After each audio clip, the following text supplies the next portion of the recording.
Welcome, everybody, to the Friday edition of Minions of the Zoo. Once again, this week, I'm your host, Skep, Tock, and with me, I have Minions Sanguine, Mathghamhain, Good evening, all. the Harry Channel, Good evening. and we have Gentee Maxie joining us this evening. Hello. Very, very nice to have all of you guys with me. I didn't know I was going to be hosting the show until earlier today, or I guess I volunteered yesterday, but I may have thought I was volunteering for the wrong day. It gets confusing when you're my age, and so sometimes we make mistakes. But anyway, I'm here, I'm hosting, and I called the stream Telling Tales because I thought it would be fun to have just tales about who we are without doxing ourselves and being careful not to dox anybody else in telling our stories.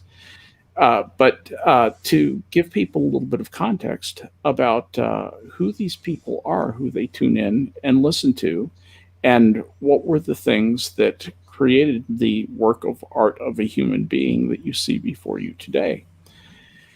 And I can start this off. The way and for my origin story, rather than tell you my life story, which I could do a week of 2-hour streams and I'd still be in the 8th grade. So we're going to skip all that and get to how I found out about the Minions and how I was introduced kind of into the YouTube and eventually Twitter Twitmosphere in just a couple of years ago, really from 2016. But before we do that, I should go around the horn and ask everybody how their day was and do all the greeting stuff that I always seem to blow off. And I've watched other people do it, and I like their streams better than my own. So I'm changing that about myself tonight. And Sanguine, how was your day today? My day was grand. I got a fair bit done, and I will have tomorrow. I'm returning to work, sadly, but I have a couple more things that I need to get done in the morning. Also, I need to hit the grocery store at some point tonight, since I had family visiting this week. So they are all your groceries. Well, we go out to eat when there's family visiting. I see. So you got rather than eating in. Yeah. When you say you have to go back to work, sadly, does that require you to get in a sad mood before you can return to work? So that because what sadly is modifying is how you go. Or are you saying that you regret returning to work, having to return to work?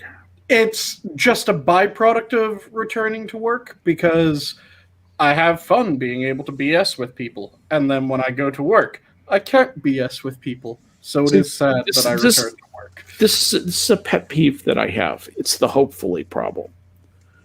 Hopefully, we're going to get there soon. Okay, That to me means that with hope in your heart, you are going to get there soon. Okay, so it's an affirmative statement. It's not saying, I hope that we get there soon, because that's not what that means. That's not what those words mean when you put them together. What it means is that you are hopeful and you know that you're going to get there soon. If you want to say that you hope to get there soon, say that.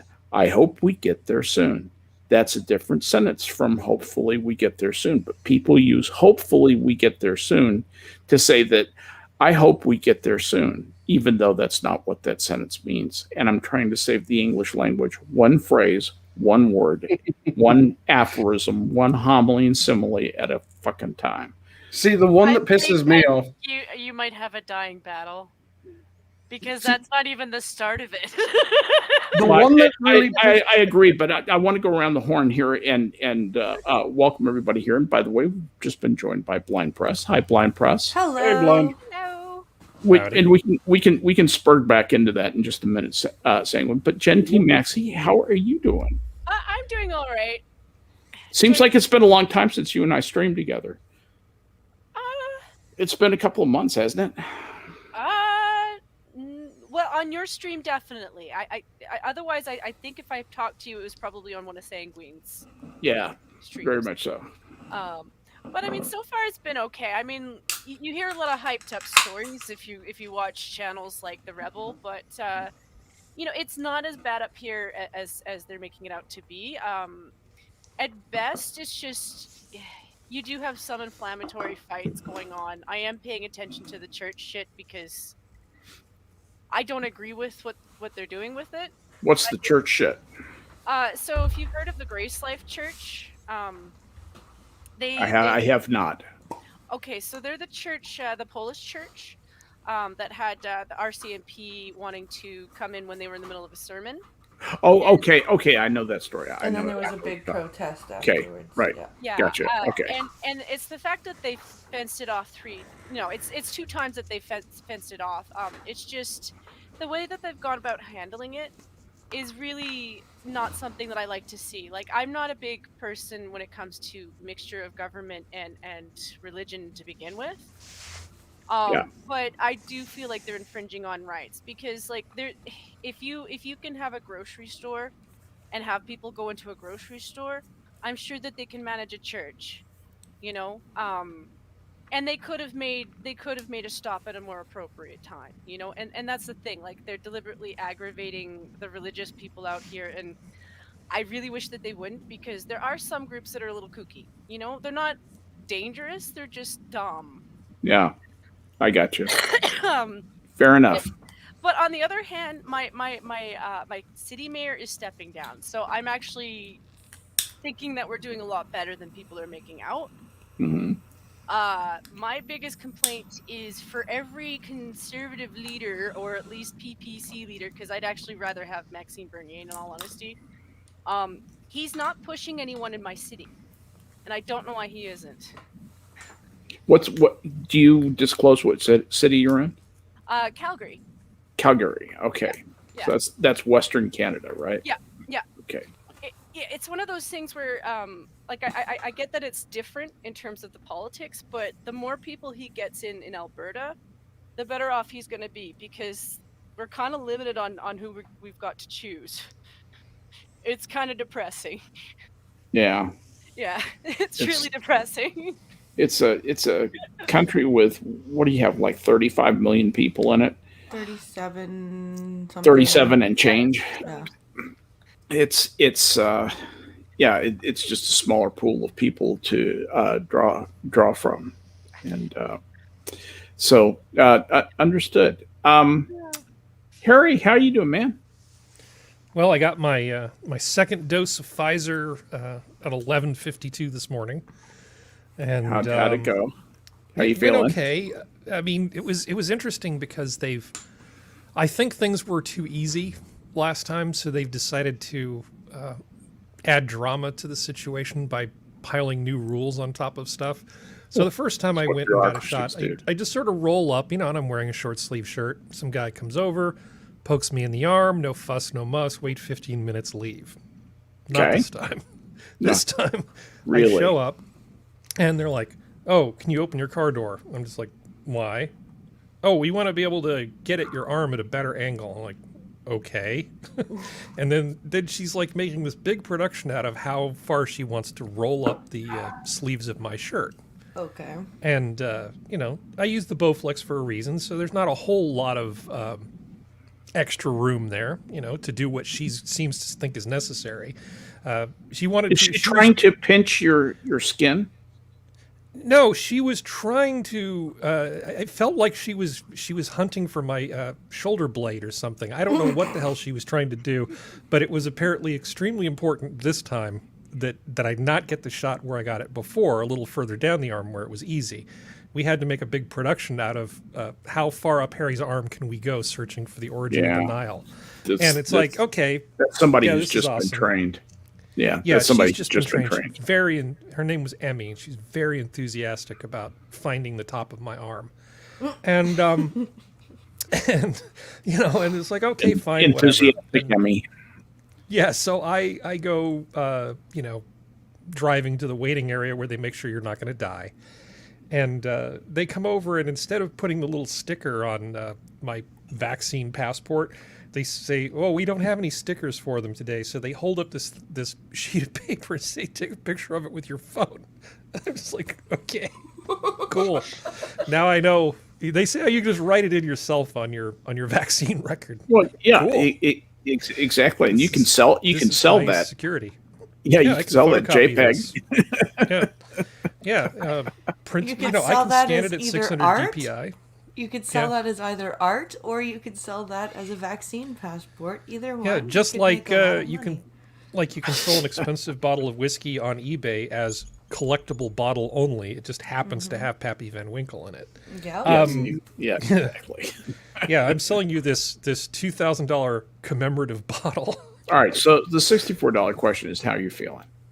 But there's more. There's more. Oh, there's more. Okay, more to the story. Okay. Okay, so I get to the waiting area and they say, "Can you take your seatbelt off?" And I said, "Yeah, I certainly can take my seatbelt off." They said, "Well, would you take your seatbelt off?" Like, "Oh, okay."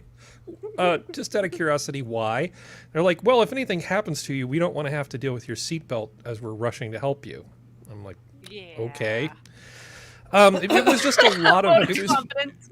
Wouldn't it it, was be just better a- if you were buckled in case you keeled over to the side?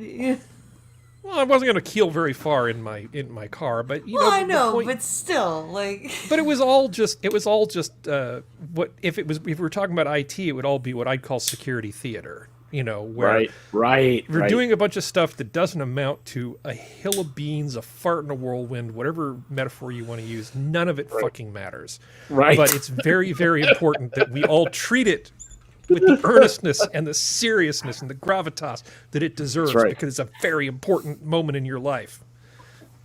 Good Treat try. this as I'm- sacrosanct. My arm is sorer than last time, and I kind of have a feeling I'm going to feel like crap, but it'll be fine. I'm going to take some aspirin, get a good night's sleep, and then we'll see what tomorrow brings. Okay. Well, don't if you need to bail, it's certainly understood. Oh, of course. But of course. if you thanks for toughing it out and hanging in there through the post trauma of your second shot. And mine was not good to me. So the next day I felt like I had the flu, and shit. no fooling felt like I had the flu. So just be aware of that. But Blind Press, how was your day? Oh, my day was frustrating because our premier decided that it wasn't, we weren't locked down enough. So it extended from 4 weeks to 6 weeks. And you have kids too. I'm sorry. And so not only are the schools closed indefinitely, okay, but he has also closed outdoor recreations and areas and playgrounds. Yeah, so your kids can be trapped in a cage because that works so well. And if if an individual is caught on a jungle gym, it is a $750 to a $100,000 fine or a year in jail or both. Are you kidding me? No, Yeah. I'm not kidding you. So you're effectively imprisoned in your own home. Yeah, you are. Holy But shit. there are so many regional police putting out on Twitter that they will not be stopping people. Like, our region Good for them. was like, no, we're not doing that. Toronto police put out a tweet that said, "Have you ever been stopped by the police while walking down the street? Regulation 58-16 states a policeman cannot arbitrarily stop you and ask you for your personal information." The Toronto police put that out. Nice. Good for them. Yeah. Enough is enough. Yeah. Enough is enough. Like I'm sick of it too. Like I mean, Jason hasn't been as bad, but he's done some. Stupid shit. Yeah. Yeah, he absolutely has. And I mean, between you and I'm just grateful we're not under the Quebec guy. Oh my God, Legault. Yeah. Like, Francois Legault is insane. Like some of the stuff he's done, like some of the stories I've read have made me cry just because of how absolutely irresponsible he is. If you want to do a permanent lockdown until you think things are done, then do it and stop making people lose money. So your premier is named Jason? Yeah, Jason Jason Kenney Kenney. is Jen's Does he have a premier. chainsaw or anything? Jason might as Voorhees well. didn't have a chainsaw. He had a freaking knife. Oh, he wasn't the Texas Chainsaw guy. No, Okay. and he wasn't Leatherface. It was not Leatherface. That's who I was thinking of. Actually, No. was Leatherface. No, this guy might as well be more of an oil sucker, and at least he's honest about what his ambitions are. Like he was out for the oil, and I was like, you know what? At least I know who you are. But So yeah. I do have to ask the Canadians one quick question. So when do you guys get fitted for your new jewelry? The ones that fit on the ankle? Only one ankle, though. Oh, And- there are many Canadians. Like, you would not believe how many people are out in my just my neighborhood. They're just out in the street talking, hanging out, like the kids are playing. Like, nobody is staying. Just to piss off Justin Trudeau. Pretty much, because even the more liberal-minded people are starting to go, okay, no, like, because we've all seen the science about this, how long this stays on surfaces. We've all seen the science about what sunlight does to it. Why are we closing fucking playgrounds? Well, there's also the fact that a lot of us have been trying to be compliant. And after a year of being stuck inside, a lot of people feel like shit. We're tired of being so unhealthy, because it is unhealthy. Like, It is unhealthy. People struggling to keep their health up. And everything that they're doing is actually making us more unhealthy. And and they act like we're dumb like that. Canadians, as a trend, have been really concerned with being more healthy. Everybody has, and for a lot of us, it's a slow struggle, yeah. But I don't know of anybody who hasn't been trying to be more healthy. And the thing about Canadians is that, and it's what our government has taken for granted, is that we are a patient people, but we have a limit. Canadians do have a limit. Are Canadians really bright, though? Because my information, the science that I've done on it was watching the Rocky and Bullwinkle show and seeing Doug Stewart, and he just didn't look bright. I mean, are Canadians generally, seriously, are they more intelligent than Justin Trudeau? Yes, a lot. And that's the feeling that I get, is that he's in charge of a lot of people who are smarter than he is. I think Dudley Do Right's smarter than Justin Trudeau. The only reason that Trudeau is in power is because he happens to lead the party that got the most votes. It's one of those things where between his party having a lot of historical, as far as Canada goes, they've had a lot of history as being in power. Yes. For two, Justin's dad is a really shiny gem for a lot of people. Like, he might as well be the Queen of England for a lot of people. I remember Pierre Trudeau. We watched him. We kind of considered him to be the son of Satan out west. Well, the National Energy Program didn't really. Yeah, I'm gonna rape and pillage the western provinces and just give all the money to the eastern provinces. Yeah, it'll work out great. And I'll be honest with you, I was trying to be fair with his son. I was trying really hard to be like, well, just because you're his son doesn't necessarily mean that you're him. But he started out with a hate boner right away. Yeah. Like, from the get-go. And it was just like, then he goes abroad and acts like a fool. He's dancing boy, Oh God, it's so cringe. So cringe. The smart son died in that skiing accident, unfortunately. Yeah, I think so. Michel Trudeau was definitely the more reticent. And I'm gonna call it, but I'm sorry. I seriously have moments where I doubt whether or not he's even Pierre's son. And I know that's really horrible to say, and I'm not going to go with the Castro jokes, but... He does look like Castro. Oh, I was about to say that going overseas and making a fool of himself is one of the few ways the blood does not tell in that family. Because Castro never did that. Like, it's just... there's things with him that are very, very telling. And I feel some sympathy towards him. Not... It's one of those things where I'm well aware of the fact that the family that he grew up in was toxic. I've always thought that, like, between his mom being kind of cuckoo and his dad being violent. I've always had sympathy for it because I was like, listen, nobody should have to live with that. And then you lose your brother when you're like, what, 16?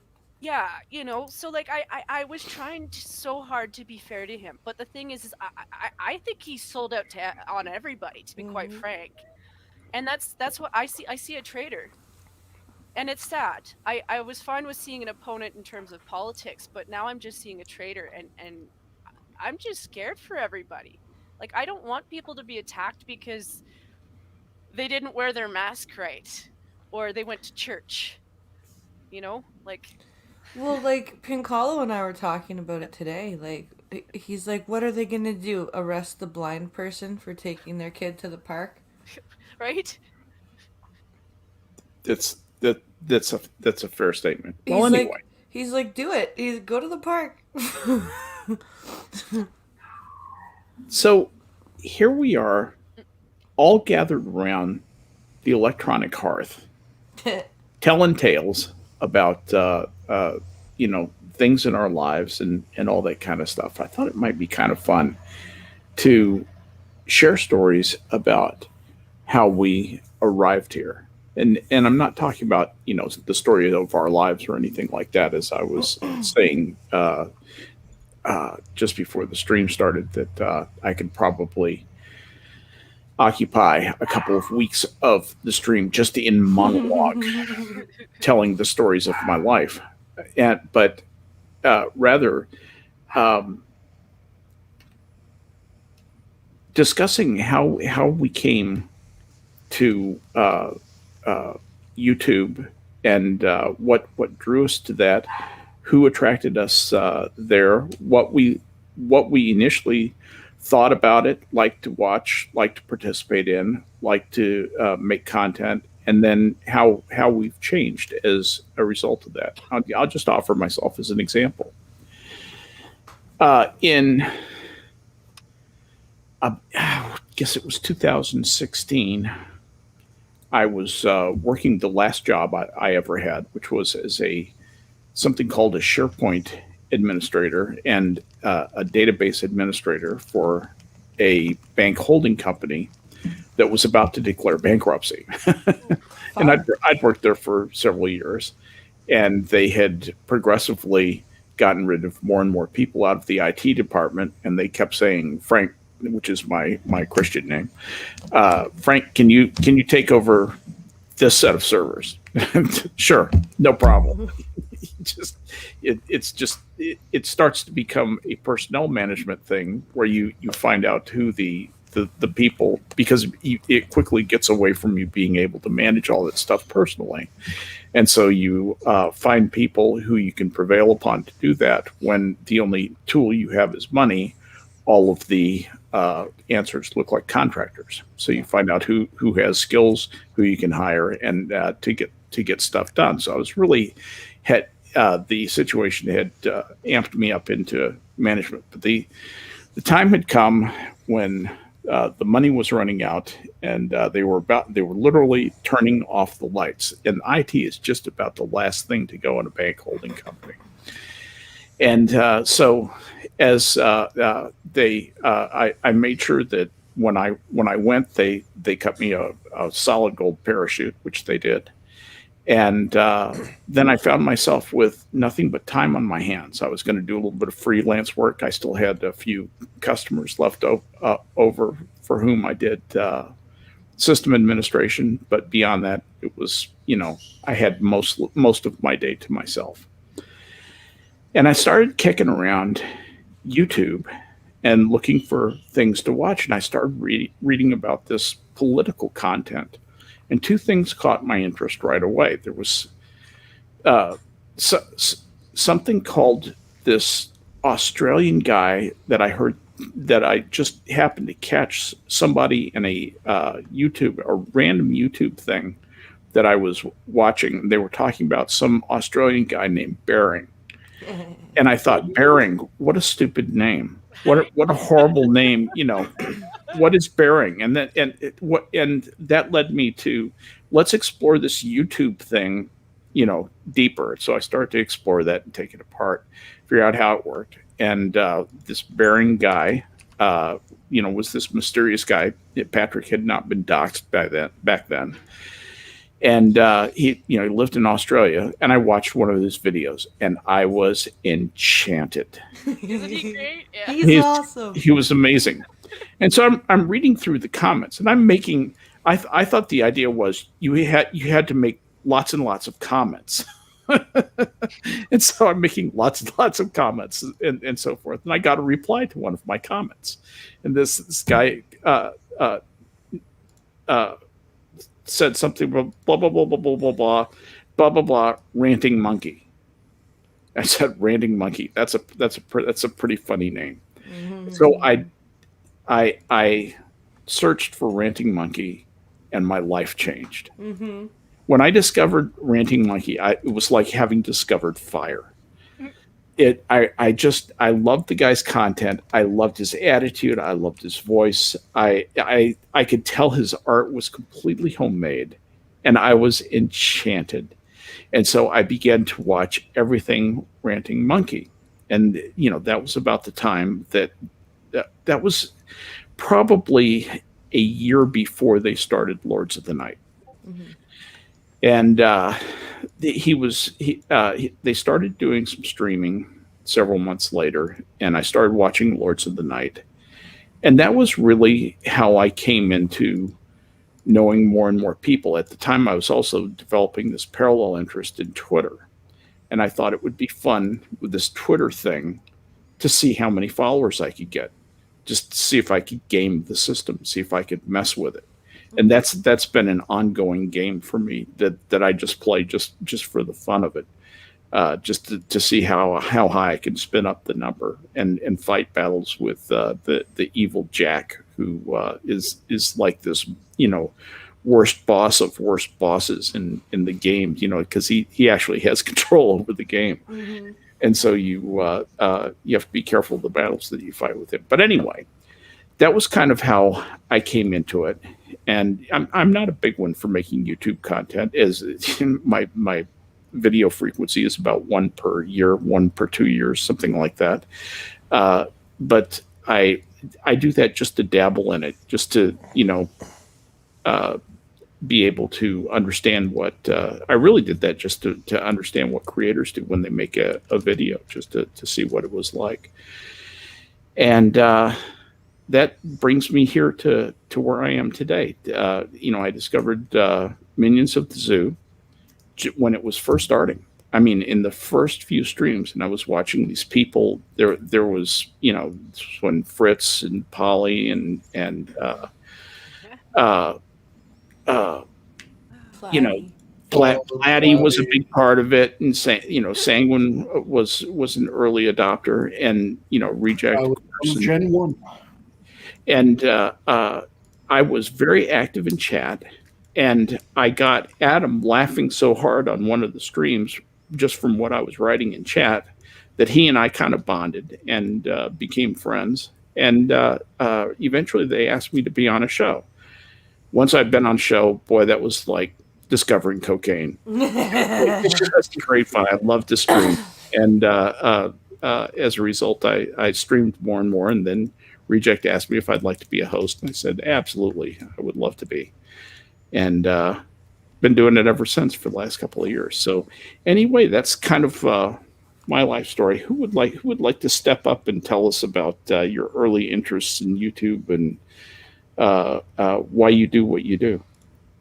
Do we want to go even earlier in Minions history? Because if so... No. I don't want a detailed Minions history. I want your history. It would be my history, but since I was one of the first in the Minions, it's also Minions history at the same time. Just don't spur hole too much, but yes, go tell us all about it.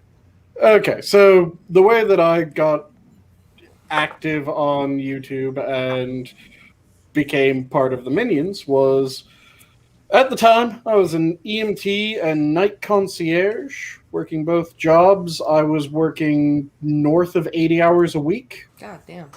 So I needed something to enjoy in the time between calls and in what little spare time I had. So I took up just watching shit on YouTube when I was at my concierge job, or, like I said, between calls on my days off. And I had started watching YouTube more back in college already, but that was back in the days of atheism before Atheism Plus and all that shit went to hell. Yeah. So I started finding people that were associated with a lot of the same content that I used to watch, and found like Sargon and Armored Skeptic, people like that. Thunderfoot back before he went a bit off the deep end as well. And then just in autoplay while I was at work one day, a Ranting Monkey video came up. Listened to the video, then a video on demand of one of their streams came up, and I listened to that and I went, this is going to be fun. So the next time that I was available when they were streaming, I watched it live and started cracking shits in the comments and sending in super chats, which is how a lot of people ended up finding out about me, because I'd say funny shit and interesting shit in super chats.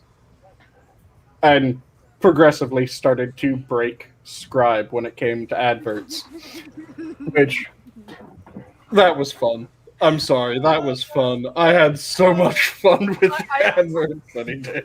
I'm not gonna lie, I miss the frequency of Scribe's flip out. Yeah. So when that was all going on, the Monkey server on Discord, the first Monkey server on Discord, started up, and a bunch of the people from chat, of course, went over and would hang out, bullshit, and have fun in the Monkey Discord. And I would be bullshitting in there, bullshitting on the stream, so got to know people. And then a number of the people that were in voice chat a lot decided that they wanted to make their own circle, and they started inviting people that they found amusing and fun to talk to and hang out with. And I was one of the first group of people that got pulled into that. And that server is the Minions of the Zoo server. As we continued to just talk for goddamn hours in what month and year is that? That was, I want to say 2017 or two. Yeah, I think it was 2017. Yeah, it was like late 2016, early 17, somewhere in there. I think it was March or April of 2017. I'm pretty sure that's what it was. But yeah, we started hanging out in there and talking shit, and then we started finding weird articles and shit like that to amuse each other and read them off. And during one of those listen to this shit I found today moments, someone decided, let's record this shit. So the first Minions recording has not been made live yet because Inquisitor has yet to finish editing and cleaning it up. God damn it, Inquisitor, it needs to be shown. But what's the date on that? That I think was 2017, and probably it was, I think it's April or May. Yeah, it was fairly early on, so April, May sounds like that would be about right. So I was in chat and a routine listener for a couple of months, and I think my first appearance is in June. And my first... oh, this isn't the stream yet, so it might have even been earlier. Yeah, I think what you're talking about is considerably earlier than the Minions of the Zoo stream. Yeah, it is well before Minions of the Zoo stream. We haven't even done the first game stream at this point. Okay. And the game streams are in the service of moving the story along. Let's not get too far into the Minions history, and let's talk about the Sanguine history here. So zip up to where the Minions are streaming and you're on. How come you got to be a host? because there was a day, it was, I think, like the second week of us streaming, where we had 3 people trained up as keeper at this point, I think. Mm-hmm. And none of the keepers were there when it came to showtime. Oh dear. That's right. I've heard this story. And I decided, fuck it, how hard could it be? So I put together a stream, and it worked. And from that point on, no one questioned when I went, okay, who wants to be on stream tonight? Yeah. Well, you've always been happy to host. You've always seemed to enjoy that, and you've been hosting really since practically the inception of the stream, the first few weeks of it. I was either the 4th or 5th keeper. Yeah. Yes. And so, any reflections on how minions have changed since then, and how the stream has changed since then? We've definitely relaxed into who we are more now than we were at the beginning. Mm-hmm. At the beginning, we were all trying to come up with some, effectively, not a theme, but we were trying to come up with a schedule almost, where we would talk about this for this period of time, then we'd go to this, kind of like how the Lords of the Night have their... Yeah, I understand. Yeah, bits broken up. It was more structured, more rigid structure, more organized, but also just in terms of the personalities. That's really what I was. In terms of, look at the people who used to dominate. A lot of them, they're just gone. Yeah, effectively, the only ones that are still around are, of course, Reject and you, Inquisitor, Poppy, and myself. Those are effectively the only... Oh, and Adam was also in Adam gen as well. Yeah. So those are the only ones that are really... Adam used to host, right? Yeah, Adam was a host for a good while. Yeah. And we've gone through a bunch of different hosts. We figured out what makes it likely that someone will burn out, what makes it less likely someone will burn out, and that is the reason why I always only half-jokingly describe myself as the unburnable, because for about 2 months early Minions, I was the keeper. Yep. I was the keeper every night, and I never burned out. Yep. I had fun. It's retained its charm for you. Well, good. Yeah. All right. Well, that's an interesting story. Let's go over to Jen. How'd you get interested in this stuff? So I started off my YouTube history as being a regular lurker. I didn't really invest in anything until I really started watching Mr. Repsion videos. And I'm not saying this to throw shade at the Christians, but at the time, I'd spent a really long time feeling guilty about the fact that I didn't believe in God. Mm-hmm. Like, even when I was a kid, it felt like I was talking to aliens, or like at that point, I had not believed in Santa in a long time, and it had that same feeling to it. Yeah. And at the same time, like I said, Alberta is kind of a mix of religion. Like, it's not that people are necessarily crazy religious. It's just that there are some groups out here that kind of take it to an extent where it felt manipulative. So I kind of had a religion manipulative. Let me get my brain around that. Well, when you're a kid and you can sense that, it just disillusioned me. It was just like, okay, so you want me to believe in somebody, but you have to lie to me to make me believe in him. So I'm a priest. What am I supposed to do? Tell the truth. And it was just up until I'd watched Mr. Repsion, I just felt really guilty about it. Like, because it's not like I have anything against anybody believing in him. Like, I actually think that's a nice thing that some people believe in him, because they think it's they wish good things for me because of it. Yeah. So I've never had a problem with it. But, I saw him, and from him, I got to another, a whole spew of skeptic people, because there were a lot of people who were arguing with the religious people, and I didn't necessarily need to do that. It was just more of like, stop pressuring me to feel ways about your ideology. That was really what I was about. And then politics kind of picked up. Yeah. And a lot of that for me was just it's really easy as a Canadian to get really caught up in American politics because you guys are entertaining as fuck. Mm-hmm. Thanks, eh? It's actually kind of shameless. Like I admit that the last 2 years I did try to do Canadian politics because I felt kind of ashamed of the fact that here we are judging you guys for yours and then look at ours. Yeah, you've got an even bigger idiot than we did. And I feel that's actually across the board. Like I'm actually really glad that BP does her own stuff, because not necessarily that you cover our politics, but you do. I feel like we don't, and we neglect our own politics all the time in favor of entertaining ourselves with yours, and we're an absolute mess. And I would say that if you were to walk down the streets and really ask Canadian kids if they knew how our politics run, they don't. Mm-mm.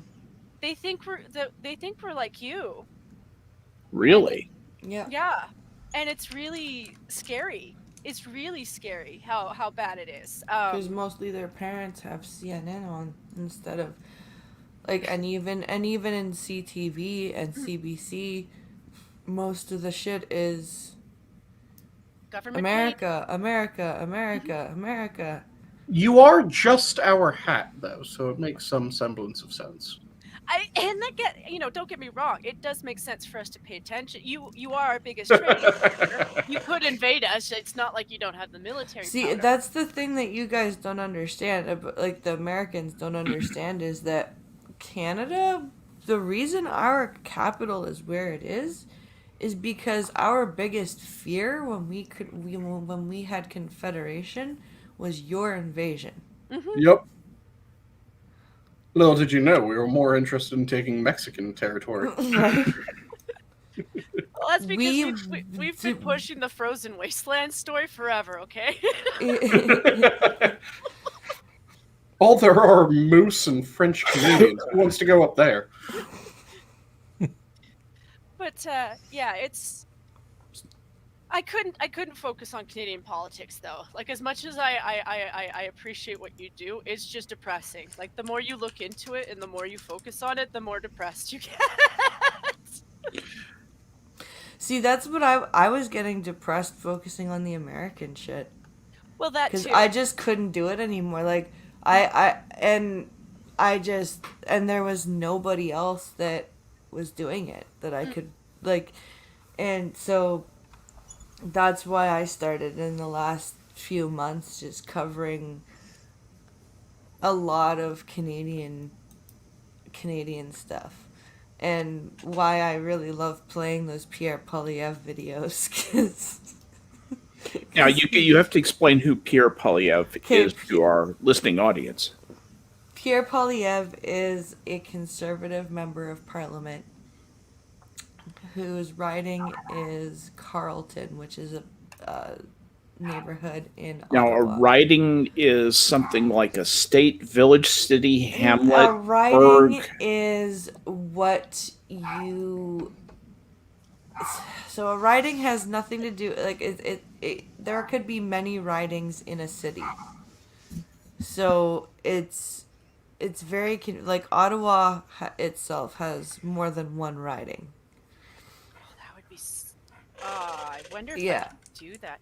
No, you don't understand, BP, because Pierre went to school with my brother.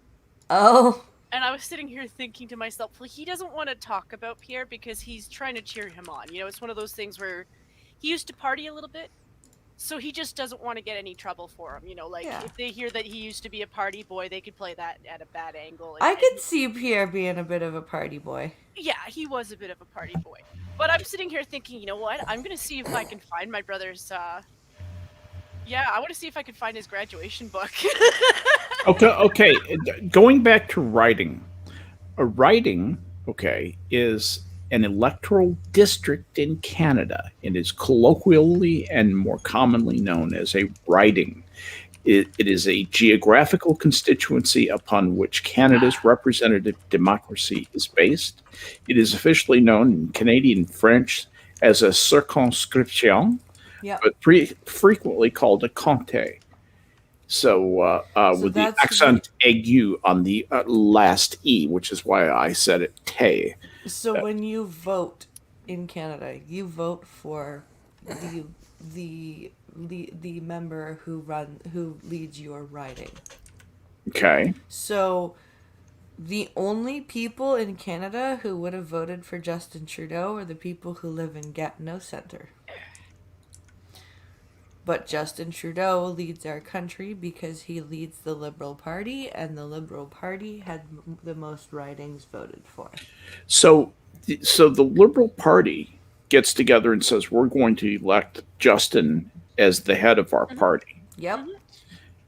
And you can't get guys who are smarter than that to be your representatives. Well, they're riding on his dad's coattails because Yeah. there's no doubt in my mind that, when they put him up, they knew he wasn't going to be doing any work. Like, he was going to be the showman from the get-go. And I think that's what a lot of people were hoping, that the rest of his party would be, not as insidious and manipulative. Well, we- Jesus, look at who Because that's realistic. Look at who the head of, or look at who the Minister of Finance is. I know. She had her hand in like 8 different media Yeah. pies before she was. Yeah, she's corrupt as hell. Before she went to politics. Chrystia Freeland is just slimy She's as. terrifying. She's terrifying. It's just like I said. I knew that he was gonna get in, and I know I keep pulling the pot card out, but legit, if there was ever a way to get a bunch of college kids to vote for you, pot's the way to go. Yep. So. I'm sorry, BP. I voted for him the first time because I was afraid of Tom LeClaire. Well, you're Okay. Oh, so did we voted. I can't remember. We voted. It's not that I didn't want How we Stephen vote. Harper. I No, just didn't think he was gonna win. I knew I didn't want Harper, but I didn't want Mulcair. Yeah, either. He's like, here's the other thing. Like, we have probably 3 communist party. If we're really, really honest with ourselves, the Greens are another communist party. Oh, for sure. So like, what are our choices for conservatives? And this is why I'm bringing up Maxime, because I'm like, buddy, I realize that your party isn't in anywhere right now, but if you want it to be, you need to start pushing. Okay, well, getting back to origin stories and things like that. Although I did want to just say one thing about writing, which comes from the Old English. I've been looking it up here while you guys were talking. Writing, which means 1/3. Okay, and compare that to the word farthing, which means literally 1/4. It's an English term denoting a subdivision of a county, typically about 1/3 of a county is writing. Now, what I wanted to know is each representative of, who gets elected and goes to Parliament, does each representative represent one riding or a group of ridings? This is I cannot remember my high school politics for the life of me. Because we do learn this. Okay, it says, although but the term riding is no longer used officially to indicate an electoral district, it is passed into common usage. Soon after Confederation, the urban population grew, and more importantly, most city dwellers gained the franchise after property ownership was no longer required to gain the vote.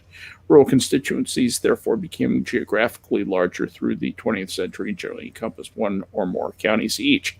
And the word riding became used to refer to any electoral division. So a political party's local organization, generally known as a riding association, the legal term is Electoral District Association, or EDA.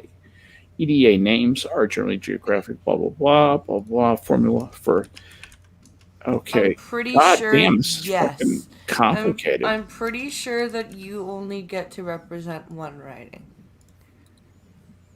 as an elected representative. Yeah, it looks like what they call an electoral district, which is the descendant of the old riding. Yeah. Each one returns one representative. That is what it looks like here. Yeah.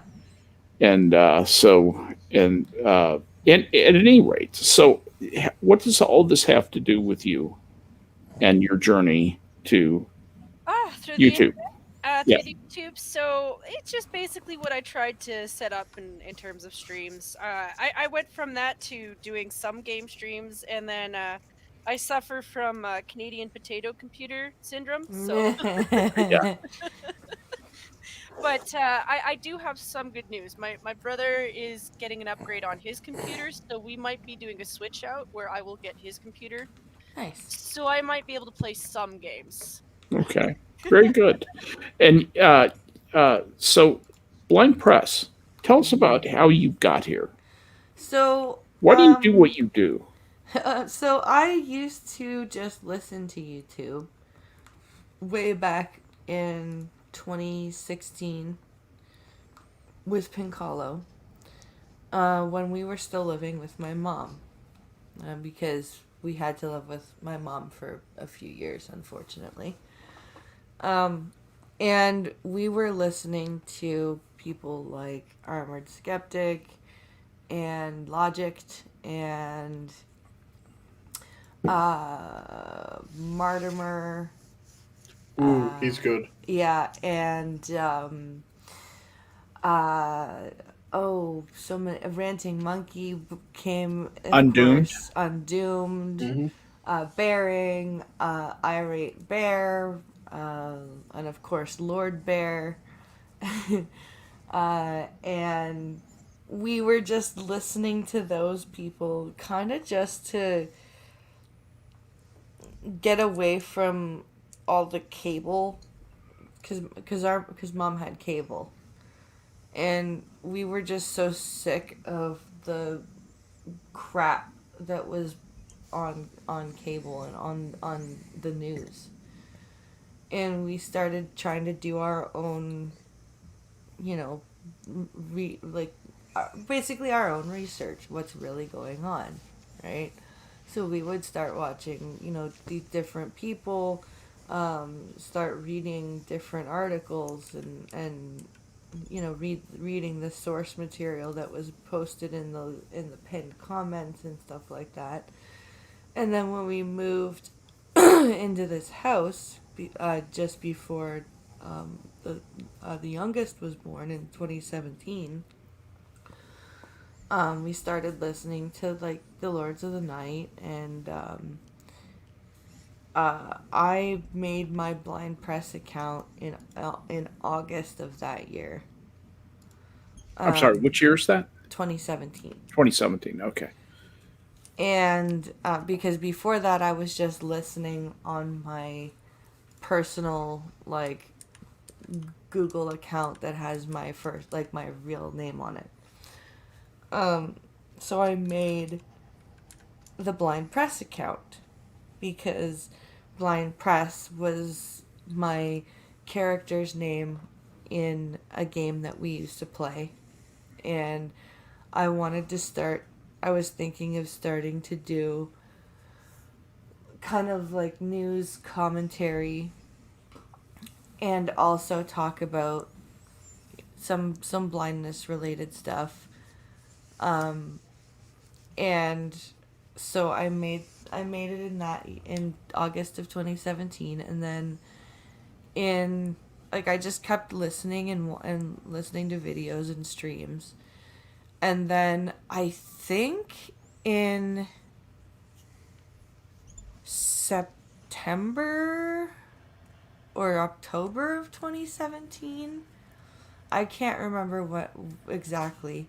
Lucky Poptart put out a tweet, and I had followed her on Twitter because I had seen her mention that she was visually impaired, and that she was newly, like, that it was like kind of newly happening to her. So I started following her and was like, hey, if you ever want to like talk, whatever, reach out. And then she put out a tweet saying, does anyone want to stream with me on Minions? And I was like, you've never talked to me really, but I kind of want to get into streaming, so if you'd like, I'll come and talk to you. And so I showed up on I think it was a Sunday night. It was. And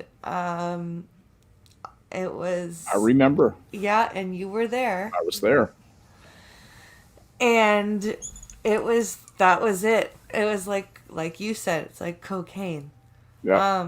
Because I was trying to make videos and stuff as well, but streaming, like, I don't know what it is about streaming. It's so exciting. fun. It's so in the moment. Yeah.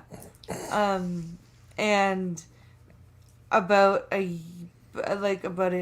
year later than that, in September of 2018, when my oldest started going to school, I started the coffee stream. And so that was the news commentary. That was, having guests on. You and I started doing that We together. started doing that together, yep. And then then I added the Star Trek stream. And then I started putting on the gaming streams because I love playing fighting games. The Star Trek stream has been your shining star. I mean, any creative person is going to try a lot of different things. Yeah. And you don't know what's going to work. You really don't. That's the one that has worked for you brilliantly. Yeah, and it's fun because I have a group of really good people that like to talk Star Trek and like to talk about not only its good points but its bad points, because that's what people who actually love something can do. So they can actually go, okay, well, this is a great thing, but here's where it was really bad. The interesting thing about the Star Trek stream, and I know I tend to do this with you. I tend to take you over a little bit. Now, I promise not to do that much, but I'm just going to do it for a second. The thing about the Star Trek stream is it's as much about the people who are talking as it is about Star Trek. Because what you see are the personalities of people as viewed through the paradigm of the various Star Trek iterations. And Star Trek is so rich in material and things to talk about, things to analogize, things to relate to practically anything in the world, that ends up being what we do. It's such a rich palette. I think that's why that's been so successful as far as the basket of offerings, the contents of the basket of offerings that your channel has. And then I also I started doing the reaction, the live reaction videos, because there was, I wanted to look at some other content creators, especially in the blind community, and see what they were saying. And I stumbled upon doing, videos on Molly Burke because she's just so ridiculous. Talk about a rich subject. Like cow. And it's just been, and I've stopped really looking at, I still talk about American news sometimes, but it was just getting so, because the news was so hysterical about Trump and COVID, I couldn't do it anymore. Yeah. I had to start doing stuff that was going on in my own country. And stuff that doesn't rot your soul. Yeah. You know, I mean, the relentless drumbeat of Orange Man bad and, you know, Fauci Orange Man acting like bad, a we're crazy- going to die. Right. Orange Man bad, we're going to die. Well, half the time it was just how irrational they got about him. It was just like, okay, I get that some people dislike him, but I was like, he's not the worst dude. No. He's going to start World War III. 3 massive peace treaties later. He's going to start at any moment now. And like Blind Press was saying, like, you know, the irony of it is like he's not very presidential, and then you look at our prime minister, like he is. like in anywhere he's been in the world, he's like a little kid in a corner. I'm like, Yeah, it's like hold my pina colada. Yep. So People were waiting for Trump to become a fascist, kind of the same way a mistress waits for a husband to leave his wife. Leave his wife. You know, Yeah. it's just a thing that's just never gonna fucking happen. Any day, baby, any day, I promise. The thing that I found so hilarious about it is not only was it that, but then their main complaints about him were he's not fascist enough. I Yeah. wanted him to do this and this and this. Yeah, they stomp all over your rights, but I wanted him to do them. So there you go. So we come to Harry, that intriguing, enigmatic man of mystery, smartest Yeah. man in the room wherever he goes.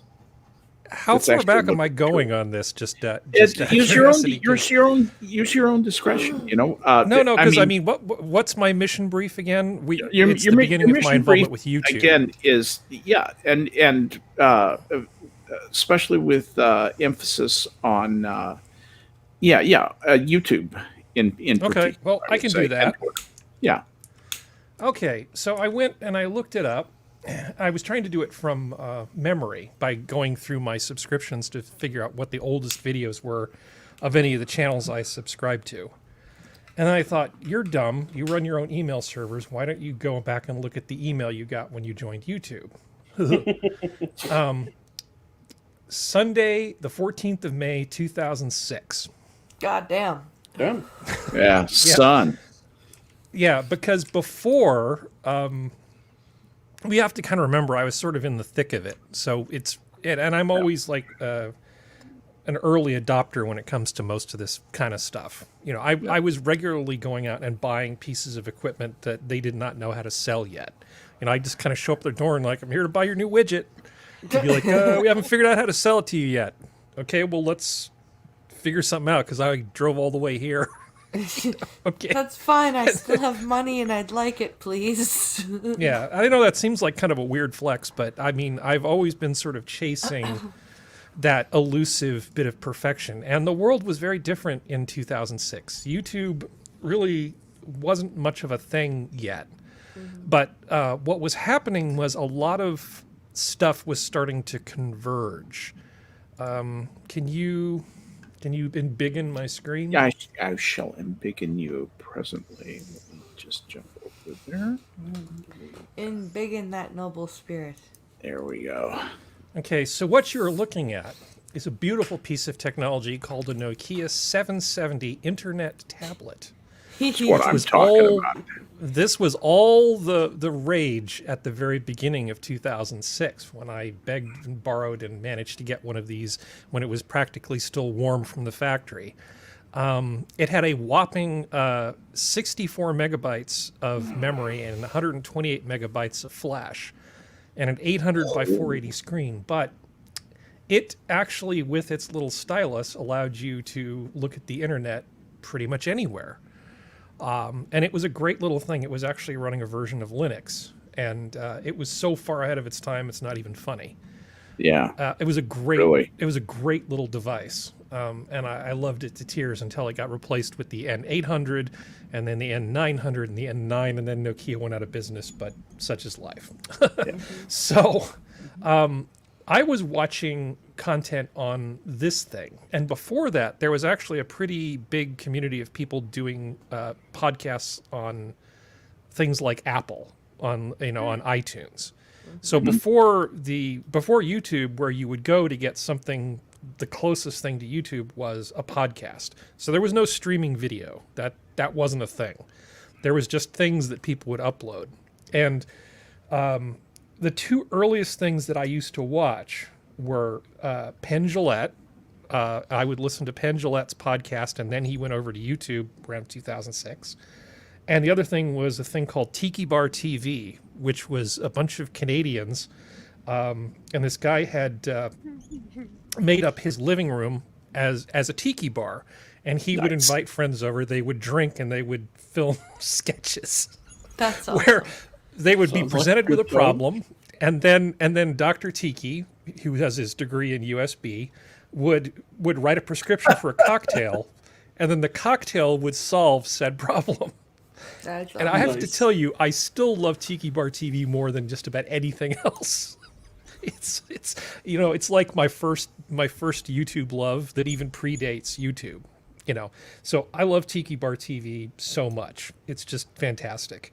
And I was watching that kind of stuff, and the Penn Jillette thing was very sort of atheism before it became atheism plus. Right. And so back in the early days, it was very much a mix of podcasts, internet radio, and YouTube. YouTube wasn't really a huge thing until about 7, 8 years ago. And then it started really picking up, and then I was watching, people do sketch comedy, so that Melania Van Traub, the one who's the AT&T girl now, Lily, she used to be on a channel with another young comedian doing sketches, and it was really cool. And you'd watch all this kind of stuff, and it was great. And it wasn't until guys like Sargon of Akkad started becoming really popular that a lot of stuff sort of changed, and the whole world went to war with itself.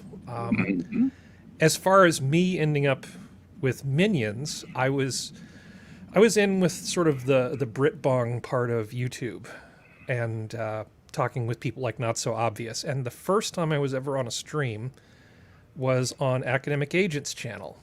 And because I enjoyed his economics content, so I gave him, a few bucks a month just to, be a patron and that sort of stuff. And I was in his Discord, and I just sort of randomly got picked up. And man, did I get thrown into the deep end. There were about 800 people watching. I was nervous as hell, having audio problems, and then Academic Agent starts asking me about the tax law in New York State. Oh my God. Because of an AOC thing, and I'm just like, and I got just a tiny bit defensive about that, kind of along the lines of, why the fuck are you asking me questions about that? You do realize there are 50 states and they all have different state tax law. Yeah. Why are you asking me this question? So it went well, and I haven't been on since. But be that as it may, I did gradually go on to make a few videos of my own, and met Prospero, and I realized she was one of the other adults in the room. And I said, "Hey, we should stream sometime." And that seemed like a good idea. And she said, "Hey, why don't you come on over to this other part of YouTube where I am more often, which is the Minions of the Zoo." It's like, okay, cool. So I started hanging out, and I was pretty social, and got grabbed up rather quickly. You know how Prospero ended up? I'm sorry? You know how Prospero ended up with Minions? She No. was reacting to my science streams and chaos. Well, and it was really because she was in Monkey's chat. Oh. Yeah, and that's where she met me. And that we wouldn't we just knew each other to say hi to for like a year or so, and that was during the time she was reacting to your science streams. Yep. But anyway, yeah. So it's interesting the net of things that happen. All right, continue on, Harry. Yeah, so I started participating and being my normal social but antisocial self, and next thing you know, I was just sort of seeing if anybody wanted to chat in voice chat. I was even new to Discord at that point. And next thing you know, Reject had pulled me onto a live stream, and suddenly I was on the air, and I'm like, oh, okay. This is fun. But compared to Just the again. baptism by fire that was that academic agent stream, and the couple of videos that I'd made myself on my channel, it was relatively easy because it was just 6 friends just hanging out and talking. And after that, I was on pretty regularly, and then they decided, hey, we should let Harry host a show. He seems to be full of crap and can talk for a long time without taking much of a breath. Why don't we put him on? And so I've gradually been trying to make Saturdays into their own kind of thing. And I'm really sort of focusing on like a particular kind of pace and making it not just I don't want it to just be a reaction thing, because I think a lot of small channels kind of just do reaction videos. Somebody will say, here's a thing, and everybody will go, that's dumb. What are you trying And then for? they'll say something funny about that's dumb. But I really want people to add context to stories, or add information that's missing, or just go a step or two further than just kind of reacting. And so we actually work really hard to put on a good show. I mean, a lot of the regulars, we all share article links. We work at it the whole week leading up to the show. We're putting stuff in Discord and talking about it and sharing messages.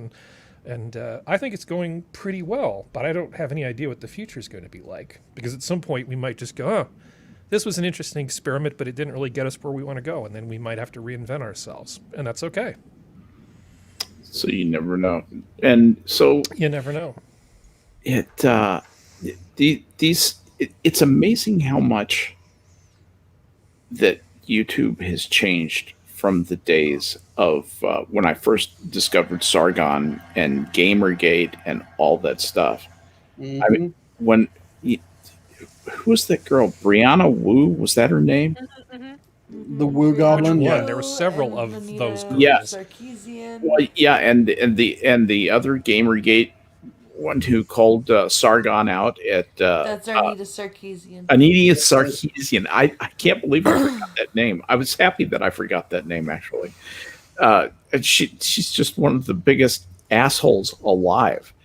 I'm sorry. Can you unshare my screen? Because yeah, people absolutely. don't want to stare at that device. Well, the thing I is, do. even a lot of the feminists don't like her. Like, there's a couple of feminists that I watched who reviewed her, who were like, no, you're going with straws on this thing here and here. Like, I mean, if you're really wanting to make a point, why don't you really make a point? And then also pointing out that she didn't do any of the work that she was paid to do. And she had a video where for like 30 minutes she's just trying to look at Batman's ass. Yep. Well, the other one too is like every feminist who calls her out, she ends up turning around and calling them like TERFs and shit. And I'm like, really? When even the ladies on your side who could be on your side are calling you out, and your only response is to be like, well, you're a TERF. That's all the response that she needs, though. That's the sad part. In their community, yeah. That's the truth. Who is that cuck guy who is the Shives? Steve Shives and Yeah. Christy Winters, was that her name? Yep. Oh my God, where do these people come from? What rocks do they crawl out from under? See, the thing that is really kind of the fuck about Shives is Shives used to make material where he used to do Star Trek videos. Yes, he did. And he used to do videos on atheism as the Atheist Reads series that he did. And when he did those series, he was openly engaging with other opinions. He got up to 100,000 subscribers. Yep. And you know how many he has today? He has 100,000 subscribers. Yep. He has not grown in a very long time. And I think the majority of them are just people that have never bothered to unclick the subscribe. Yeah. Yep. But yeah, he used to do decent material. It's just he went completely fucking insane and went from, I will engage with the opposition and I will look at their arguments and see if they hold merit, to it is dirtying to even think about looking at the opposition's arguments. Yeah. You cannot engage with these people. You should not engage with these people. In fact, just block all these people. And that's where he's stayed ever since, which killed any sort of interest for him entirely. Because, like I said, he used to do series that were rather well received. Yeah. Well, I agree. He's blocked so many people that, like, there's really... Honestly, I wouldn't be surprised if he isn't half invisible at this point, just because he's not anywhere. Yeah, He his uses section block of, bots really frequently and liberally. his section of the internet got rather small. That's exactly right. I'm like, well, you know, have fun being what is effectively your weird cult. Though I do have to say, I find it hilarious. I'm still not blocked by Steve Shives. I'm blocked by Wosley. Wow. Really? Yeah, Wosley blocked me before Steve Shives did. And Impressive, Wosley actually. blocked me because he was going after Irate Bear at one point. Of course. And I chimed in, just effectively doing the, you're talking out your ass, man. And he was going, no, Bear just strawmans everyone. And he proceeds to strawman Bear in like 4 solid tweets. And I go, this isn't even pot kettle. This is a jar of boot black looking at white snow saying, you're black. No. He blocked you. Yeah. And he blocked me for just pointing out, dude. And I took the piss out of him a fair bit as well, because he was doing that and then was trying to shit on the GPP when that was what was going, and was saying like, yeah, it's, and he just immediately projected. And I went, that's a really good critique of your content. And that was when I got blocked. That's funny. I am blocked by Steve Shives, interestingly enough. I thought I was. Christy Winters blocked me, but I didn't know that Shives had. But if you're blocked by Winters, then you're blocked by Shives. Yeah. I had never looked, you know. I figure I probably am because I followed Bearing up until he left Twitter. But yeah, I found everyone in their group to be just absolutely creepy. Like with Christy Winters, it just felt like she was hitting on particularly young men. And then Michael Rowling, like between the shit that he pulled with Bearing with the I'm gonna splice up a video and make it seem like you did shit, and then just like, oh yeah, the way he was around women, I was like, okay, so I see exactly what you are. You're the guy who's projecting on everybody else what a piece of shit you are. And they were failed cult leaders, effectively. Yeah. And yeah, with Christy, it was creepy because I was like, lady, you're in your 50s. You need to move on with your life. And then there was that Tim guy. What was his last? Tim. Oh, yeah, I know who you're talking about. Yeah, the guy one who was obsessed with his cat. Yep. Yeah. Look at that profile picture of Shives. Yep. That's the creature who's blocking me.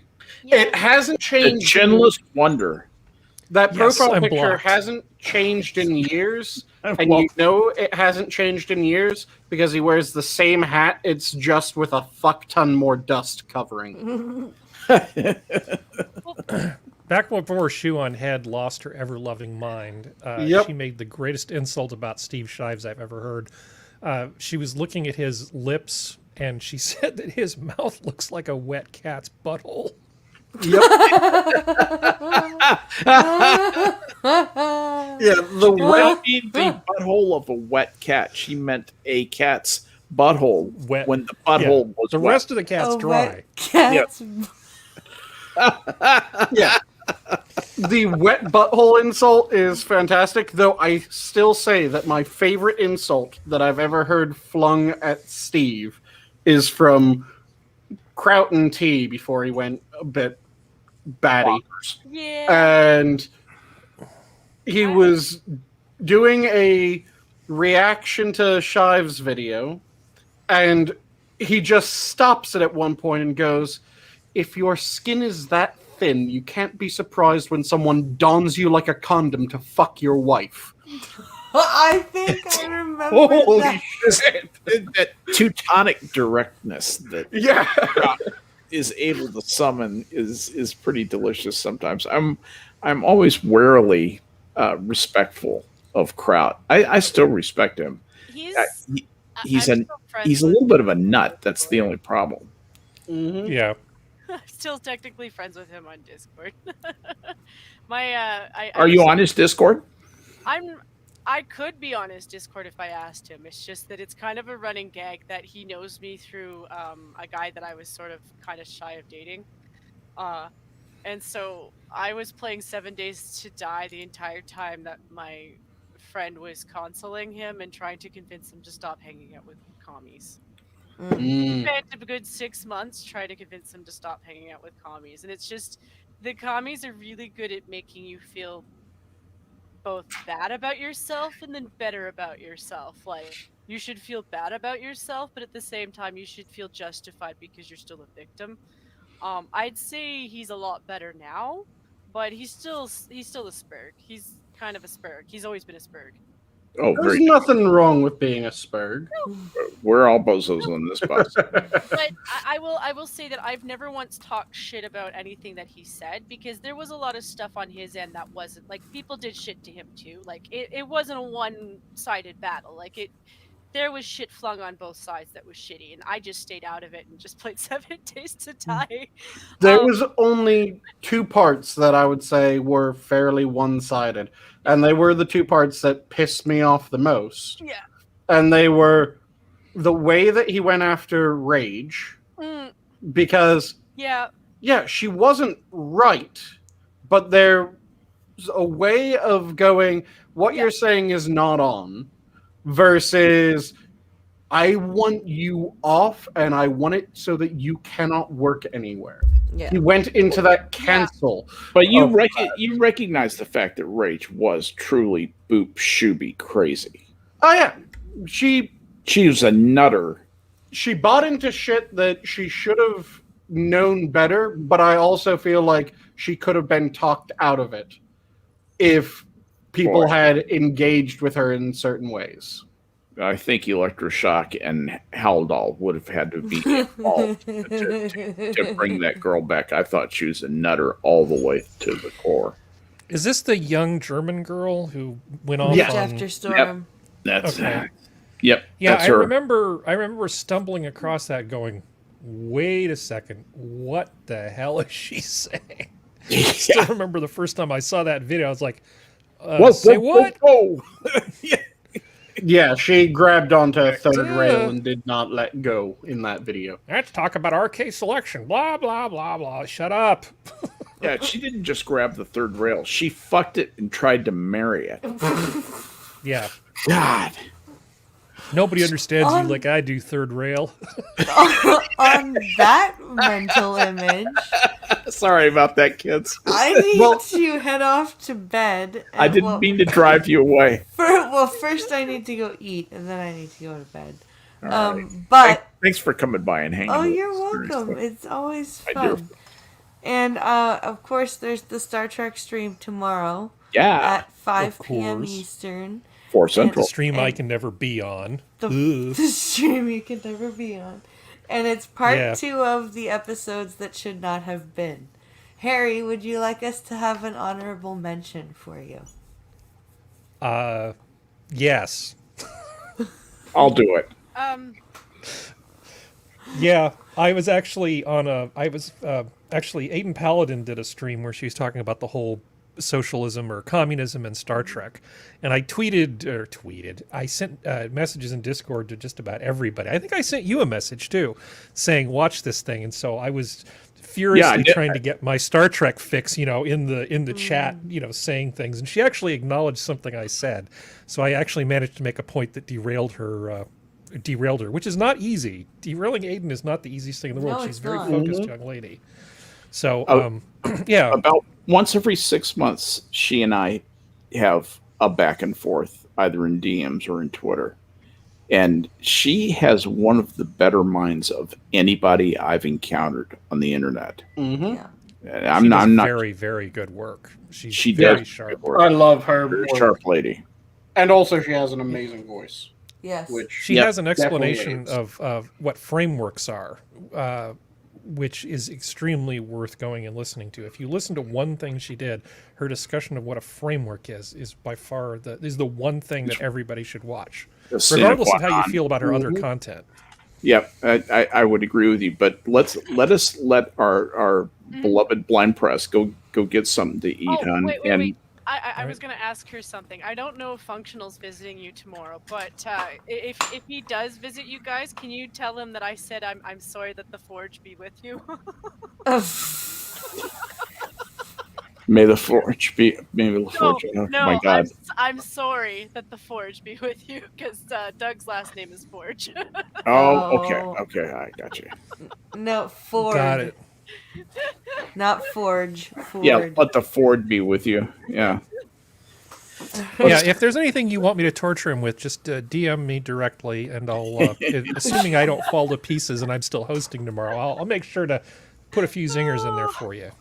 All right. I'll see you guys later, and I'll see you tomorrow. Skep. Bye. Absolutely. We'll see you tomorrow, hon. Good night. Bye. Have a good one. Bye. Have a good night.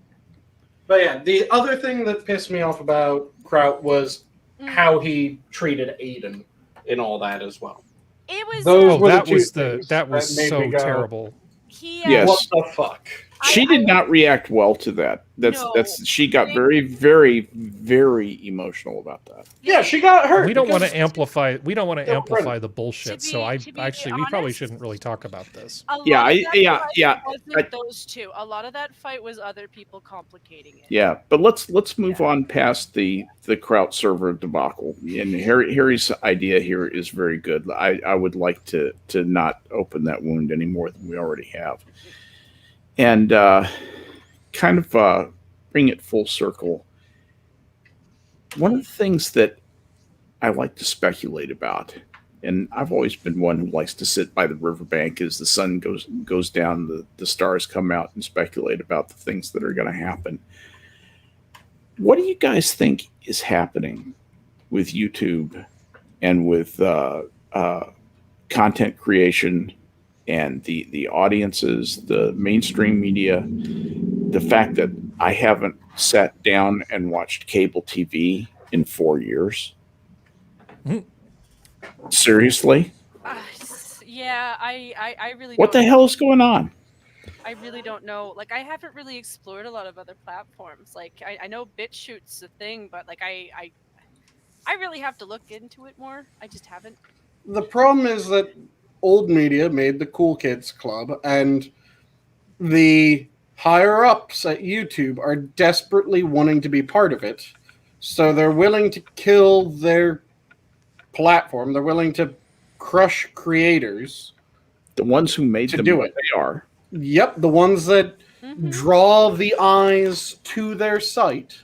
They're willing to crush those just so that they can join that Cool Kids Club. And it pisses me off. I think you're right, Sanguine. I think you've hit it right on the nose. And it goes straight back to when the first adpocalypse happened. Mm-hmm. If they had a single person that was in the upper management that had a spine, their answer would have been every company that came to them and went, hey, we want to cancel our advertisement with you because you did X, Y, and Z. They would have gone, sorry you feel that way. Here you go, sign this.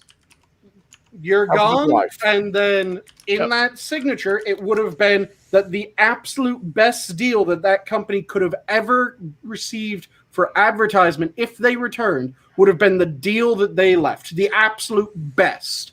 And then I would have the person would have lowered the advertising cost for the people that remained, and for any new advertiser, The So point that they is, could draw more the people. point is, without getting into the incredible detail about the specifics of how you would wreak your havoc like revenge on them, your Thor like revenge. The upshot is that they should have shown some spine, and they didn't. And I think Yep. you're absolutely right. I think you've got that right on the nose. But that notwithstanding, where are we going? What are things going to be like? I mean, I have accounts on Minds, on BitChute, on all the things. I have accounts everywhere. When I go and I post something on Minds, it's like hollering in the middle of the Mojave Desert at night. Mhm. There is There's nobody nobody there. There's nobody there. I think I've gotten a total of 6 likes. I've got 15,000 followers on Twitter, and I've gotten 6 likes on Minds. And I've I'm spent, bigger than you on Minds. I know. Everybody's bigger than me. I finally just gave up. I just decided, that's bullshit, and I don't spend any time on there anymore. I think BitChute is looked promising. That's the British one, right? British owned, and I don't know. had some concerns about their government influencing how much free speech they would have. What do you guys think about the idea that this is now the public square, that electronic media is the public square, and that to deprive someone of speech there is effectively to contravene the First Amendment of the United States, that the right of free speech shall not be abrogated? I think it's gonna backlash into their face, because if there's one thing that they are overlooking, it's the fact that if human beings want to communicate with each other, they will do so. And here, they had the opportunity to watch everybody. If people start making their own platforms somewhere else where maybe they can't watch them, well, you're gonna have outlets where people are talking where they don't know. And that's kind of the thing up here, is like everything is liberal, or it's not even liberal, because the thing is, I don't think the party is even liberal. I think it's really, honestly, we're kind of becoming China, to be honest. Like, I think they're going to lean towards a 2-tier system to make it look like we have a democracy, but you really only have 2 choices. And one of the things that I'm waiting to have happen in social media is that if Minds and BitChute and the rest of them get big enough, if they get important enough, if Parler gets important enough, if they have enough things, the piece of software that will possibly be a next big thing will be an aggregator type of software that says, hey, use our software, use our web-based software, and you can look at something on Minds and something on BitChute and something on Twitter. We've got access to their APIs, which is log you in and put them in. And you'll be able to transfer content to and from each one. The reason that hasn't happened is because Parler and BitChute are 1/trillionth of 1% of the size of Twitter. And they're not growing. They say they're growing, but they're not growing fast enough to get the venture capitalist guys who would get in back of something like that. It takes real balls to sit a bunch of guys down and say, okay, here's the plan. Here's the piece of software we're going to develop. Here is the way we've got it planned out for you to do that. And we're going to pay your salaries until this is done, and then we're going to launch it. The reason that the people who back those successful ones make so much money is because the risk is just enormous. It's beyond belief.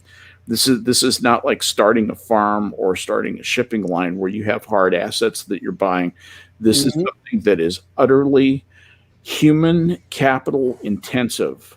That most treacherous of things to own, human beings. That's what you're owning, or you're owning their effort. But sometimes if you've ever worked for a software company, it feels like you're owned.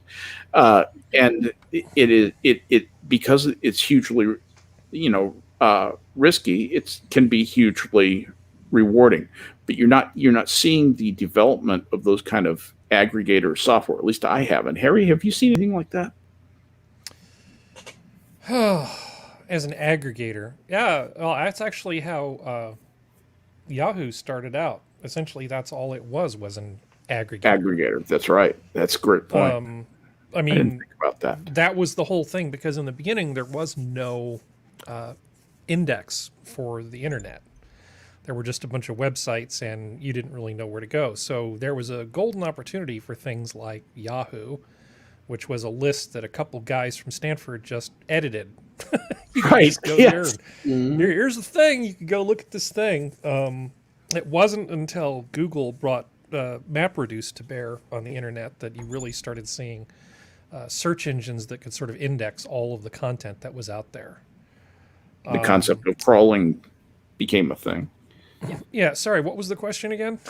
I got a little deep Well, in the weeds okay, there. just what I'm saying is that there are no real competitors to Facebook and Twitter right now, because if there were, I think you would see some kind of piece of software that would take these, medium-sized things, the things that were 1/10 the size of Twitter or 1/20th the size of Twitter or whatever, and would put them all in one place, would make it convenient to transfer data between the two of them and turn them into modules on a screen. At least that's the piece of software I would build. Well, okay, so Wouldn't be it's an interesting question that you're asking. Now, if you look at the motivations, the use cases that people have for the internet, going back to the beginning, there are people that are using it sort of as a private bulletin board type thing. That's for sharing family stuff. That's Facebook. And then you get into Pinterest, which is sort of like a digital hope chest. I'm being a little spicy there. Sorry. You get into, not really wrong. Reddit's kind of the same way. And there's some music stuff that's in there. Like of course that Indian thing that finally beat PewDiePie. What was that called again? T-Series. T-Series, right. So there's that part of YouTube, or that part of the internet. There's a bunch of these different things, and each of these groups of users has a different set of requirements.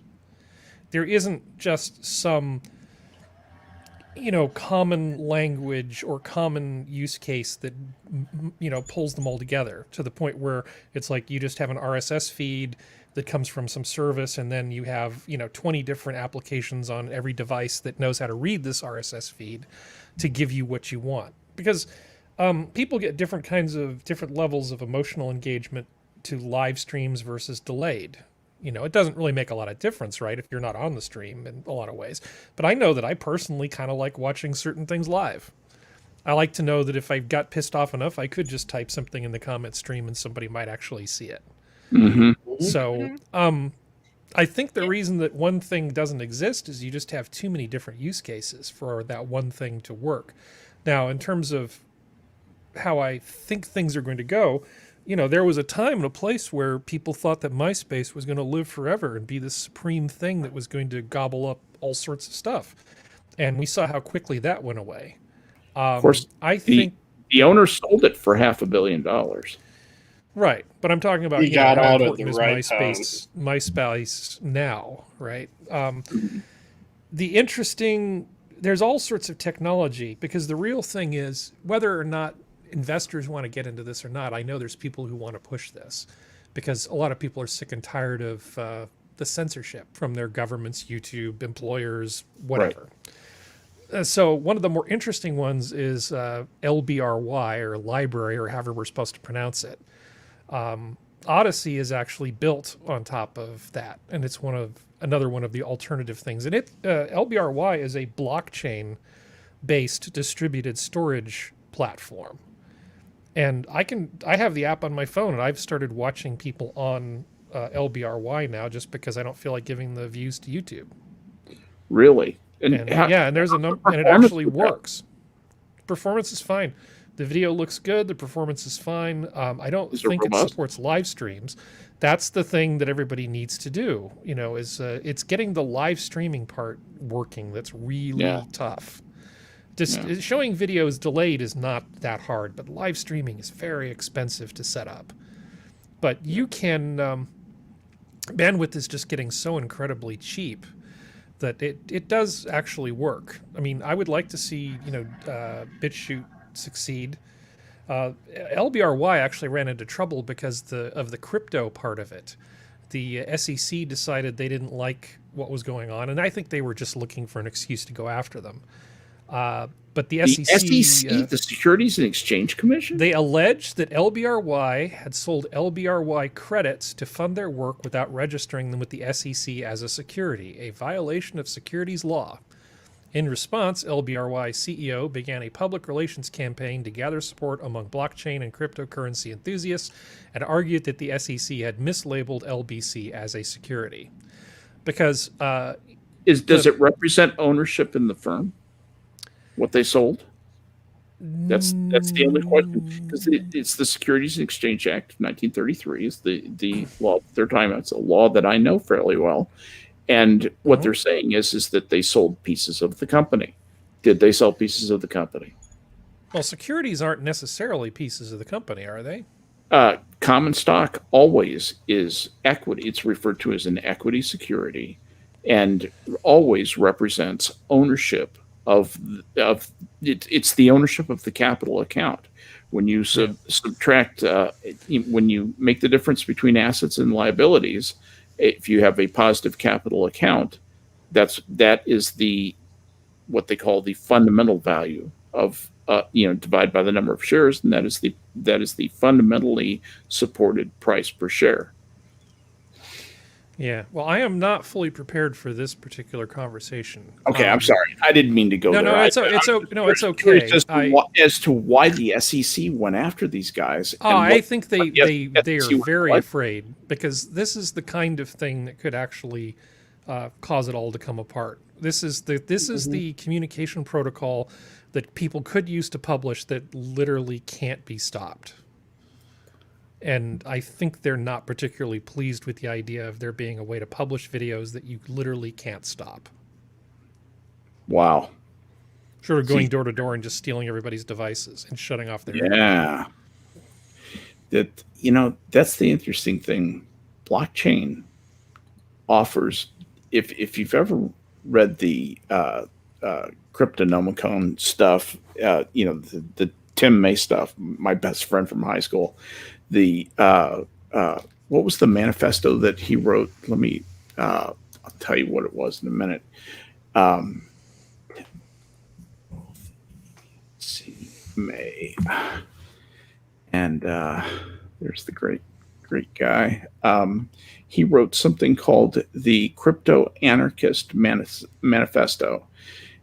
He and his essay True NIMS and Crypto Anarchy, which everybody should read. And he and I used to talk about this in high school. Talk about being able to conduct business without anyone except the parties to the business knowing that the business was being conducted, using currencies that no one knew anything about. I mean, Tim was thinking this when he was 16 years old. That's how brilliant he was. So anyway, if you take nothing else from this tonight, go read the Cipher Nomicon, True NIMS and Crypto Anarchy, and the Crypto Anarchist Manifesto. It's some of the most brilliant writing on this, and you'll understand the basis for things like blockchain and what blockchain can offer us potentially, and why I think the ladies at the SEC got the shit scared out of them. That sounds like what happened here. Yeah. I'm looking at the Wikipedia page. I'm pretending to be you. Usually you're the guy who does all the research and stuff, but I'm looking. I read at Wikipedia. So this is a fun thing. Megan Squire, a computer scientist and researcher of right-wing political extremism, describe challenges faced by blockchains such as Library and the social networks built atop them. As a technology, it is very cool, but you can't just sit there and be a Pollyanna and think that all information will be free. There will be racists and people will shoot each other, and it's going to be the total package. Dun dun dun. Sounds intriguing. Yeah, but BitChute and Library are both interesting. Library is interesting because of the APIs that let you do fun things like what Skep was talking about. See, It is a brave new world, folks. Yes, it is. There's one thing that pisses me off about we need to block certain types of speech and ban certain types of speech every fucking time. We never goddamn learn. Bad ideas are like mushrooms. They grow in the shit in the shade. The more hidden away that you can force them to be, the more you can obviously and routinely try to eradicate them, the more people they're going to attract. The more, or the less control you're going to have over refuting them, the less control you're going to have over the idea itself. What you need to do is, if there's a bad idea that you really want to argue against, give a better argument. Don't say that it shouldn't be allowed to talk. Don't try to what if push it into a corner. What if the people you need to control aren't doing what you demand that they do and agreeing with your argument, even though your argument is better? Get an even better argument. You keep on going for stronger arguments that are actually rooted in the fucking truth rather than going for an argument that's convenient, which is also something people have a hell of a time doing because we're hearing the free speech absolutist argument, which is one I'm generally pretty sympathetic to. Yeah, it's kind of where I come from, and I don't disagree. Is that all the arguments ought to be available out there. The things that don't actively and immediately hurt other people, they should be out there and should be available for people to judge and make their own mistakes. And having a society, and this is really, it's kind of goes into the argument for libertarianism, and that is that in a slightly riskier society, people have to take more responsibility for their own safety, their well-being, and management of their opportunities and risks. When you do that, you get a more robust citizen, in my opinion. Even though more people die and or are hurt by things that the government could forbid, by having a place in which the onus is upon the individual to take initiative repeatedly, I think that's that's a great thing to do to a person. It makes a person a better person. Mm-hmm. And I think it's largely what's wrong with Western society, at least right now, and why the communist Chinese are fixing to beat the shit out of us with their third way approach. Mm-hmm. So the one thing I was gonna, just because you brought that up, it's just something that they've been pointing out is their aging population's coming up. Like, they have an aging population of over 500 million? You're very quiet, Jen. Can you make yourself louder? Is that better? Much. That is better, okay. Thank you. Sorry. No, it's just, it was something that I read earlier about China, like, their aging population's coming up, isn't it? Yeah, they do have a lump of oldies coming up, yes. They might not have as many now as they did a year ago, but yes.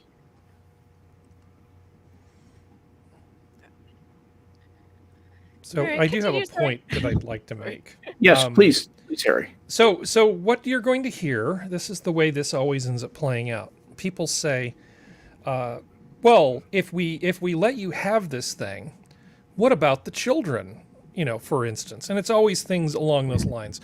Like, if you support this, then you must hate children, or you must hate America, or you must hate something, whatever it is. A list of things that of sacred cows you're not allowed to rebel against. And that's the way the argument is. Like, if you don't let us moderate this content, what is to stop somebody from putting CP or who knows what else out there Yep.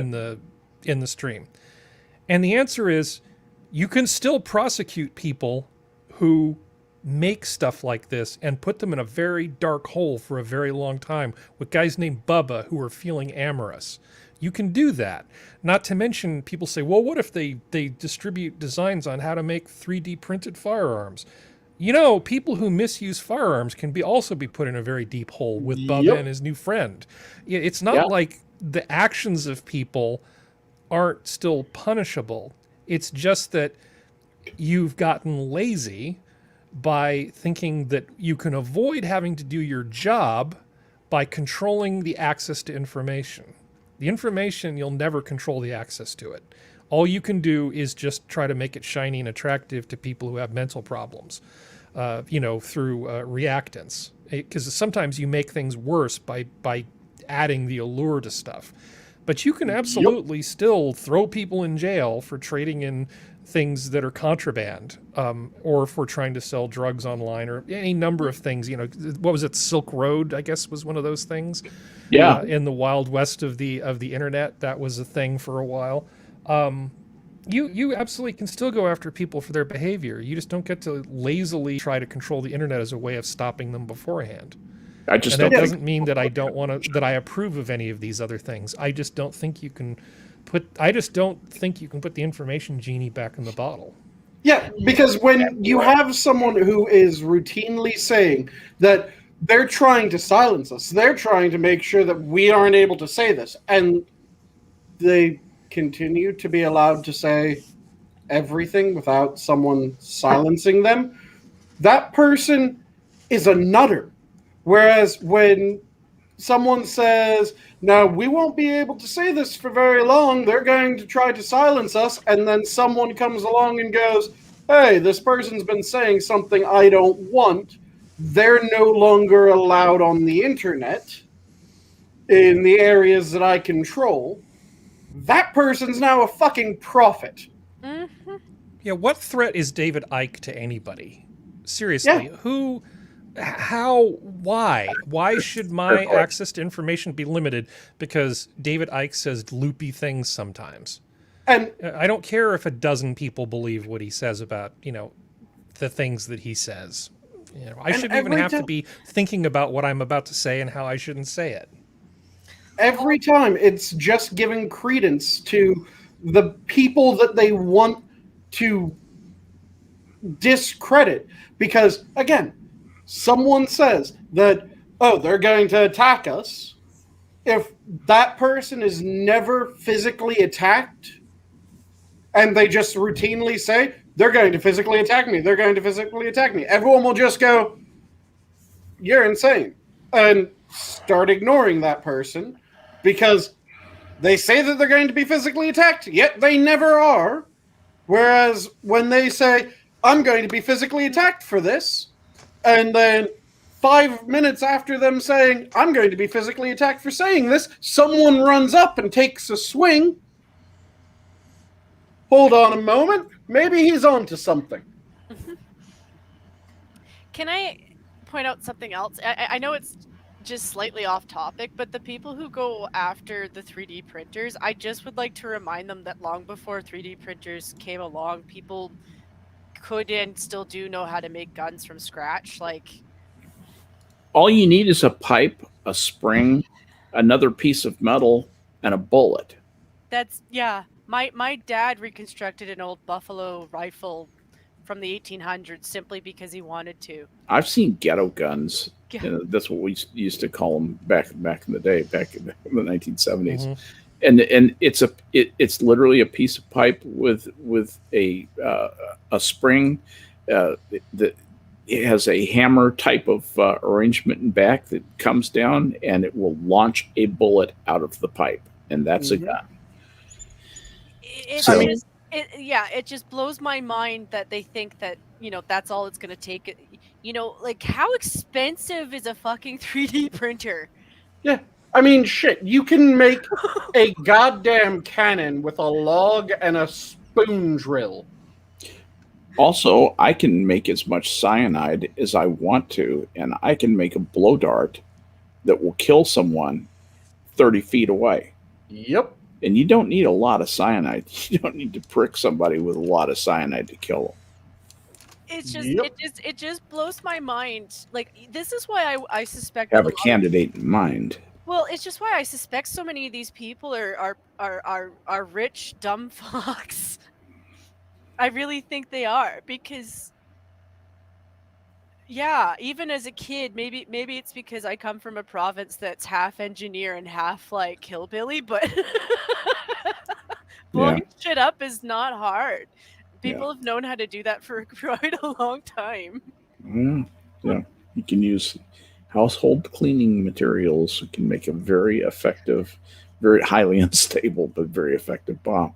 But guys, it's interesting that you have spent an effortless 2 hours of your lives with us, and I want to thank everybody in chat for coming out and listening to us, and my panel, my friends here, and Jen. It's so nice to see you again. And I haven't seen you in a while. Don't be a stranger.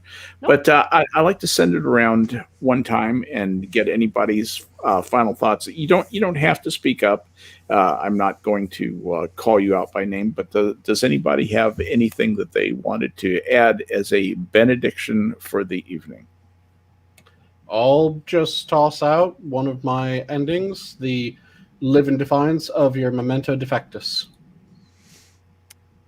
Sounds good to me. I always have a couple of quotes, look up a couple of quotes, and like to end that way, just to give you something to ponder about. And I looked up some quotes on artificial intelligence. It's interesting. Jean Baudrillard, a French intellectual who died in 2007, said that the sad thing about artificial intelligence is that it lacks artifice and therefore intelligence. Nice. Some wag used to say artificial intelligence is the study of how to make real computers act like the one in the movies. I think that's what Sean was reacting to. But my favorite one comes from Terry Pratchett, and we'll leave you guys with this one. Real stupidity beats artificial intelligence every single time, and he's not wrong. Thank you guys for coming out, being a part of the stream, and both panel and chat, and future listeners of tomorrow and beyond. Thank you for participating in this thing that we all love to do so much. Good night, everybody. Good night. Good night. Good night.